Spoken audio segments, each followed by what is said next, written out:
And let's start with the blessing for study. Share my screen. If you'd like to unmute so that we can hear one another say this blessing, now is a good time to do that. Please join me. Baruch atah Atah Adonai Adonai, Eloheinu melech Eloheinu melech haolam haolam, asher asher kiddushanu kitshanu b'mitzvotav b'mitzvotav v'tzivanu v'tzivanu la'asok la'asok b'divrei b'divrei Torah. Torah. Blessed is the Eternal whose mitzvot bring us holiness and who commands us to immerse, to engage, to soak ourselves in words of Torah. So the topic for today is increasing in light. And I'll talk in a minute about what that means, but I wanted to ask you, let's use the chat for this. Let's just sort of brainstorm, what is the meaning or symbolism of the Hanukkah lights? What do the Hanukkah lights mean to you? And let's just put it into the chat, whatever comes to mind as you think about the Hanukkah lights.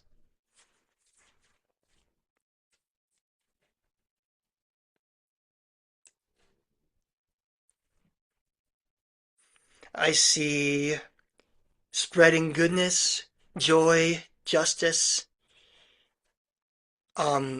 peace, light during dark times and perseverance, kindling memories. I like that. Two people said memories. Hope. What a perfect answer for this particular class. Family. I can totally see how the Hanukkah lights would represent family as well. Rekindling light in the world. Keep those answers coming. Lots of really interesting resonances. Lots of really interesting associations with the Hanukkah lights. And what I want to do today is we're going to study a Hasidic text that's going to, I think, give a kind of a surprising understanding of what the Hanukkah lights mean, what they represent. But I want to start not with the Hasidic text, but with the Talmud. So many of you may know that there are two ways to light the Hanukkah candles. Here they are. On the left side, the Shammai way, and on the right side, the Hillel way of lighting the Hanukkah candles. The Talmud tells us that there is this debate between Hillel and Shammai, those two first century BCE sages. They live right around the year 0 over which order you're supposed to light the candles, and not order in terms of left to right, which is a whole other thing, but rather order in terms of least to most or most to least. Shammai says that on the first night you light 8, and then from there you gradually decrease. Hillel says on the first night you light 1, and then from there you gradually increase. We all know that Hillel wins, and so for the most part today we light our Hanukkah candles in that direction. I see Susan saying you discussed this in Pirkei Avot. That's great. You won't have discussed, I think, the Hasidic text we're about to look at in just a moment. This is very well known. This Talmudic passage is extremely well known, right? There are some people today who do like a Hillel Shammai fusion where they do one menorah of each. People really I think this is sort of like that archetypical debate between Hillel and Shammai. I want to point out two things. First of all, this whole debate happens already at what you might call sort of a higher level of stringency, which is to say the sages teach the basic mitzvah of Hanukkah is one light for a person and their household. In other words, all you really need at Hanukkah is one candle. If you lit one candle each night, you fulfilled the mitzvah. All of this 8 lights, 1 light, increasing, decreasing business. This is all about what we call mehadrin meha-mehadrin, which means those who are particularly stringent or who are particularly trying to do this in a very beautiful way. This is not about fulfilling the basic mitzvah. This is about some kind of meaning and symbolism. I think that's one important notion. The second important notion about the Talmudic text before we move to the Hasidic text is that the rabbis give various reasons for this. The basic reason is Beit Shammai says it corresponds to the incoming days. In other words, there are 8 days left. You light 8 candles tonight. Beit Hillel says it corresponds to the outgoing days. It's the first night you light 1 candle. But then there's another reason, which is that Beit Shammai says that theirs corresponds to the bulls of the festival of Sukkot. On Sukkot, you sacrifice more bulls on the first day, and then you decrease the number of sacrifices. So therefore, it corresponds to that. But Hillel says one elevates in matters of sanctity and does not downgrade. Ma'alin b'kodesh ve'ein moridin. We as Jews should be going up in sanctity rather than down. So I want to take a moment and talk about that. What do you suppose that Hillel means when he says that we should increase or elevate in matters of sanctity and rather than decrease? What does that mean to you? If you have a thought, I see Susan's hand up. Go ahead, Susan. Well, I don't really know what either means, and as I would, I mean, I don't really care, which sounds terrible, but it's true, because what matters to me is that there is light, and Okay, that we know the story of why there is light, and that we are able to pass that down through generations. As Bob says, the light elevates it. And I think that's the bottom line. fair enough. I agree that is the bottom line. But I do want to talk about this specific issue of elevating versus decreasing. I see that Bob says the light itself elevates, right? Light goes up, right? Sabrina says it feels more optimistic to keep increasing. So when we think about hope, about building in hope, maybe the increasing of the light somehow represents a building of hope, a move toward a better world. I see Aviva and Yehuda, and then I see Cheryl. So I liken it to the idea of Torah and how the stories are built so that once a story is introduced, it is always there for the next story to be built upon and it never actually goes away. That I see it in that same way. And also then you can expand that to pretty much everything else. Wisdom gained over a lifetime, that once you experience something, it becomes part of who you are. You don't ever unexperience it, even if it's something negative. So you Nice. build on it and you end up elevating yourself. Nice. That we are always building upon what we've learned, what we've gained. I really like that explanation. Cheryl, what's your take? Um, just very simply that with sanctity, you can't get less sacred because you'll kind of fall out of sacredness and become mundane. And that's kind of like with the whole idea of Havdalah is going from sacredness to back into the mundane of the weekday. And it's kind of slowly doing that by doing different applying to the different senses. And if you're going through little by little getting less sacred, you're gonna by the end of the week you're gonna be blah. Hmm. So you want to be getting more sacred through the week. You want to end the week on a high note Hmm. and end the week feeling like, wow, this really was something. And I know that, I don't know about for other people, but for me, the last night, we tend to turn the lights off and watch the candles. And Nice. it's just a real special thing that they're like just watching them go down, and it's kind of like the end of Hanukkah, the end of this special time, and it's having 8 candles to do that with, 9 candles actually. Doing Yeah. that with 2 candles kind of wouldn't be much. Yeah, there's something very special about that night of all the candles, right? That night where the full Chanukah is lit and filled with light.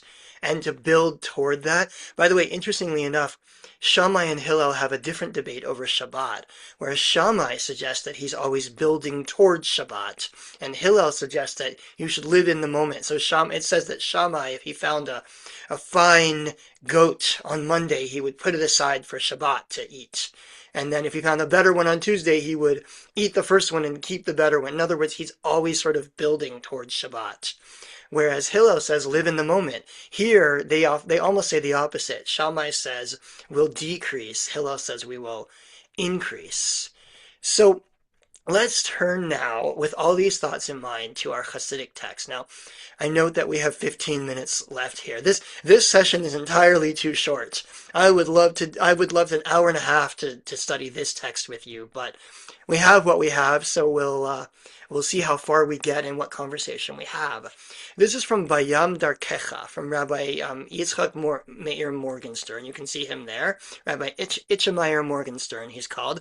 Some of us have studied him before a little bit. I think my last session through Tikvah, which was in September, I also taught one of his texts. I study his book with my chavruta on Thursday mornings, so you often, sometimes you hear from me what I've been studying with him. And this is essentially a mystical text. Rabbi Itchemeyer Morgenstern is a Hasidic Rebbe and a Kabbalist and a mystic.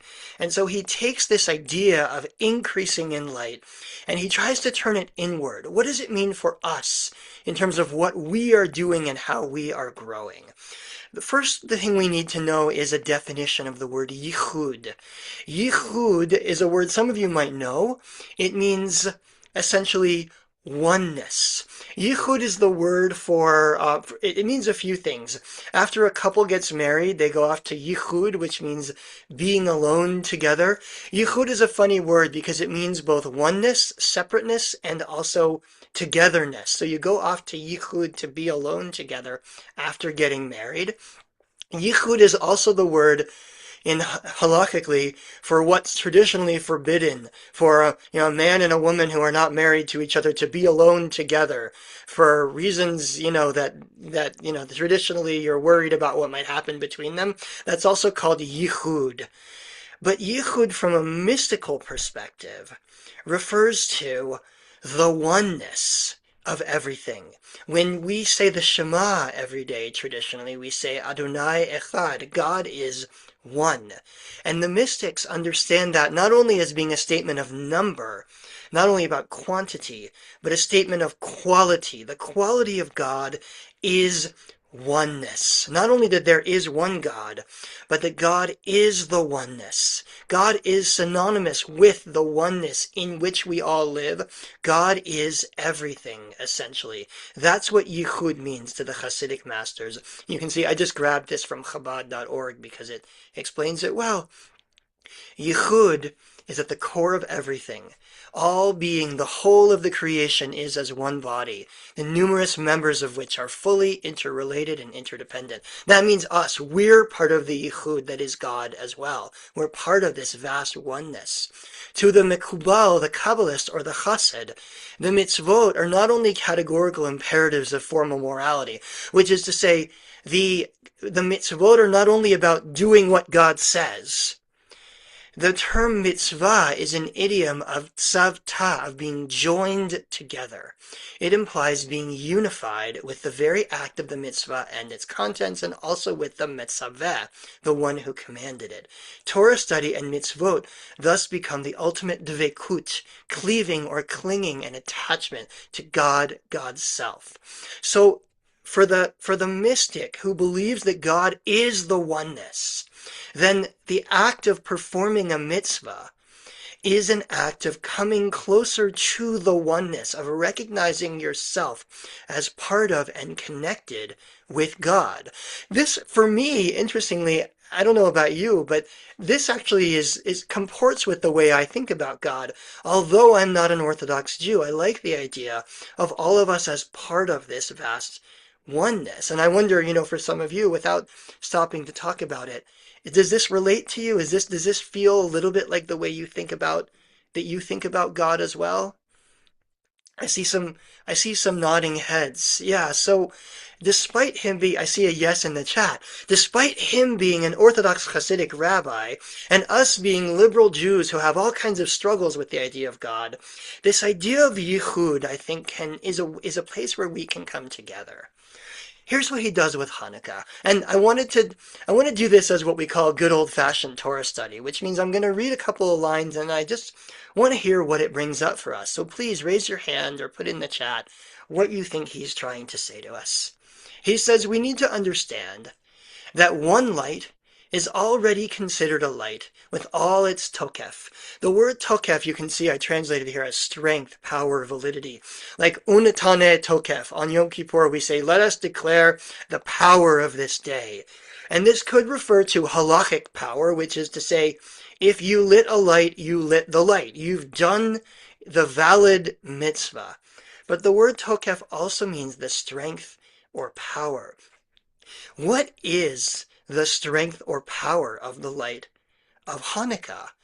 He says, well, if you even lit one light, it contains the strength and power of Hanukkah, which is to say that a single light reveals all the deep lights. What do you suppose he means? Anybody want to just take a stab at what he means when he says this single light reveals all the deep lights? Just knowing how he thinks about God and about the universe and about what it is to do a mitzvah like lighting candles. What does the lighting of the Hanukkah candle, one candle, reveal to us? What is the deep light that it is revealing to us? Anybody? I see Yehuda, and then I see Bob Hammer, and then Cheryl. Okay. I think in the terms of physics, there's no difference between 1 and 8 lights. The amount of light that's shed is the amount of light that's shed. Light is just its own thing. I'll share with you an epiphany that I've had in the last week or two, dealing with the word Elohim, which is liberally mixed throughout text, and the nature of us each having individual relationships, meaning that my presence, my God, is different than Aviva's God, and yet they're both God, and therefore all those gods are actually the same God in community. Mm. And this is the same kind of thing, where it doesn't matter if you have 1 light or 8 lights, because we are each the lights, we on the screen in this class right now, and yet we're all the one light at the same time, and yet we actually can't even function unless we function together. So Judaism has a unique thing in that we each have our own relationships that are part of that.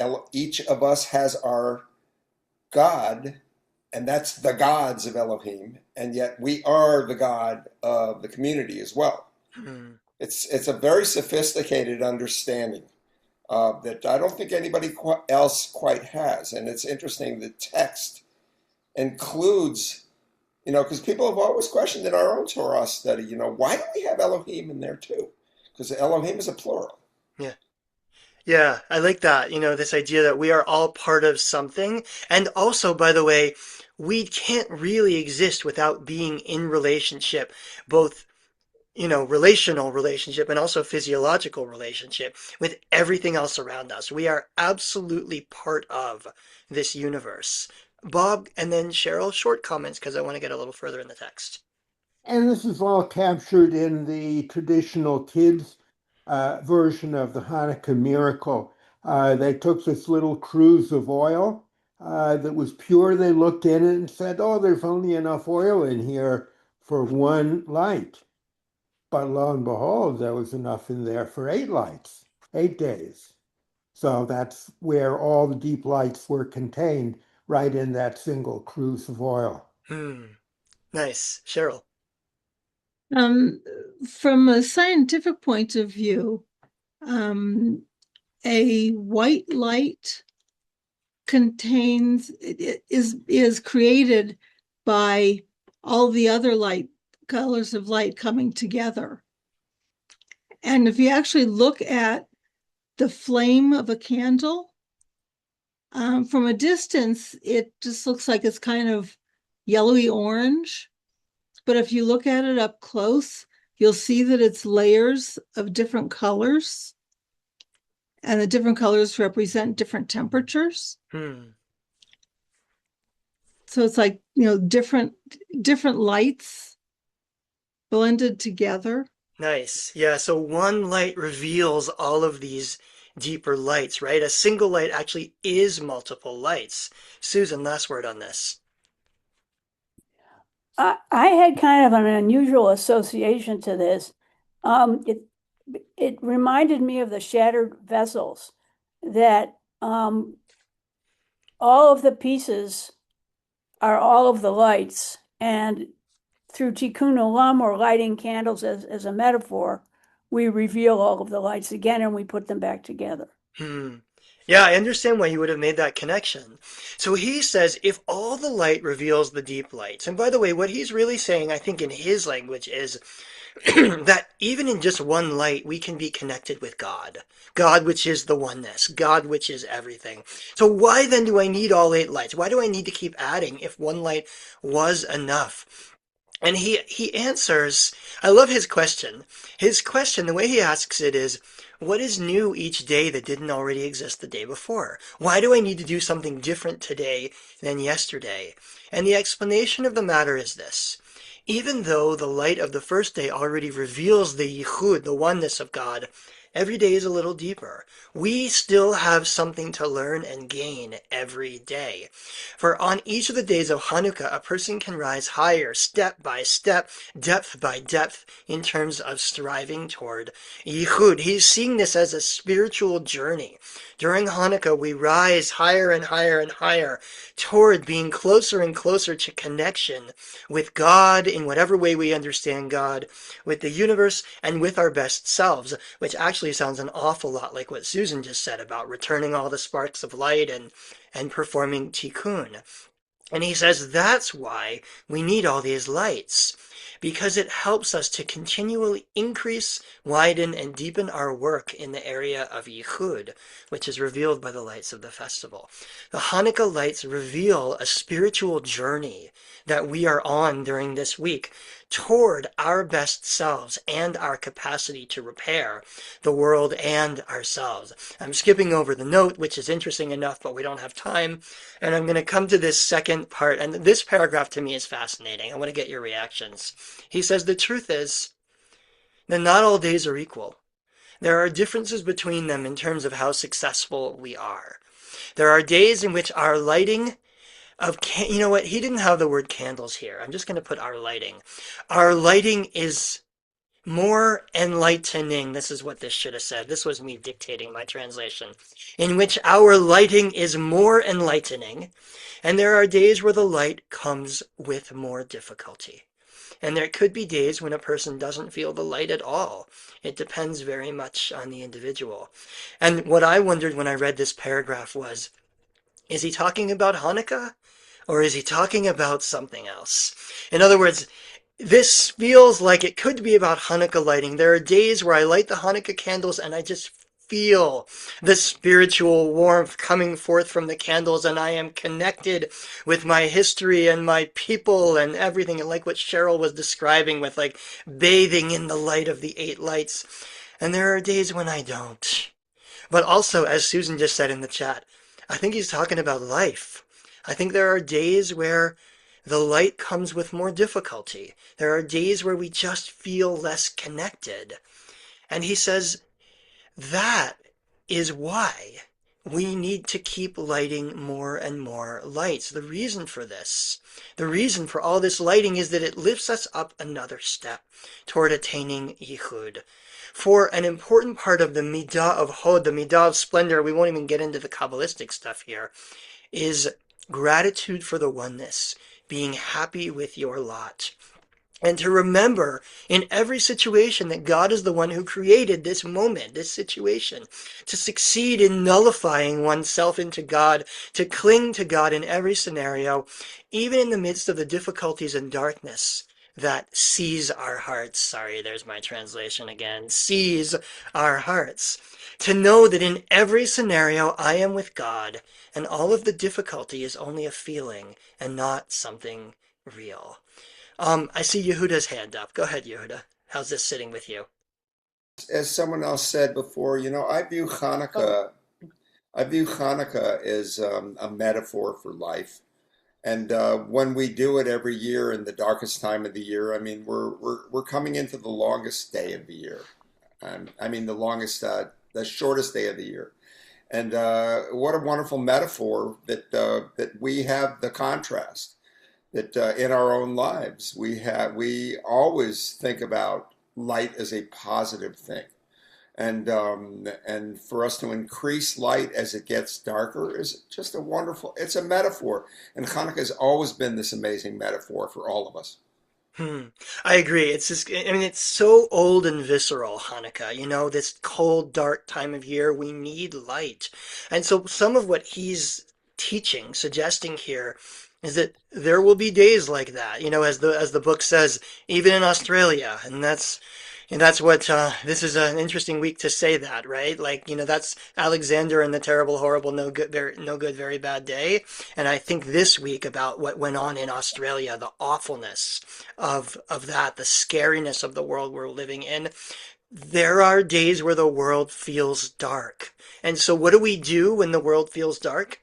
We light another candle tomorrow. We light even more candles tomorrow because that's what we need in order to make our way through the darkness, and to know that no matter here, if I read the next translation, to know that no matter where we are and what's going on, that I am with God in all of the difficulty, in whatever way I understand God. Cheryl, go ahead. And this will be the last word. Wow, it's already 12:30. I'm not I am. sure I go along with this one. I'm Ellie. Go ahead, Cheryl. Um, it most of it I can go along with, but the last part, all the difficulty is only a feeling and not something real. Mhm. That part I can't buy, because life sometimes has difficulties that are real and are not just feelings, that there are things that you can't just think away. Yeah. You can't just feeling away. Yep. I appreciate that comment. And so, because we're out of time, let me respond to that really quickly. Again, if we had another half hour, I'd want to really, really talk this through with you. I thought the same when I read this. It felt challenging to me. The difficulty is only feelings and not real. I don't love his language, but at the same time, you know what this felt like to me? I don't know if any of you are involved in mindfulness meditation. When you meditate, one of the things that you try to do is to take yourself outside of your mind, of your consciousness, and to recognize that the thoughts and feelings going on are thoughts and feelings that are going on in your mind. That there are scenarios, things happening to us, and then feelings we have about what's happening to us. Some say there's pain and there's suffering, right? Pain is what happens to you, suffering is how you respond to the pain. It doesn't mean that what we're feeling isn't real, which is why I don't like his language. I'm with you on that, Cheryl. But to recognize that what we're feeling, what we're experiencing, is not necessarily what the world is doing to us, but rather how we are responding to the world and how we are experiencing the world. Somebody said in the chat it sounds very Buddhist. I agree, but also it turns out it's very Jewish, right? That the Hanukkah candles are in a way sort of a way of us reminding ourselves that there is light in a dark world. So taking your criticism, Cheryl, because I don't think it means it's not real. I think his point is that we can take back agency. We can find hope. We can find a way to light up the dark world. And that the Hanukkah candles can kind of remind us of that by bringing us closer to our tradition, to each other, to God, which is the universe, and maybe in the end, the reminder that we actually all need each other. we have this responsibility to repair and to bring more and more light into the world. So this was a very telescoped version of this text, but I thank you all for exploring it a little bit with me. We are not meeting for the next 2 weeks, so I'll miss all of you. I wish you a peaceful and light-filled rest of this holiday. May we be the light and bring the light into this world. And I wish you a peaceful beginning of the new year. And I look forward to seeing you not next week, not the following week, but the following week when January begins. Thanks, everybody, and take care.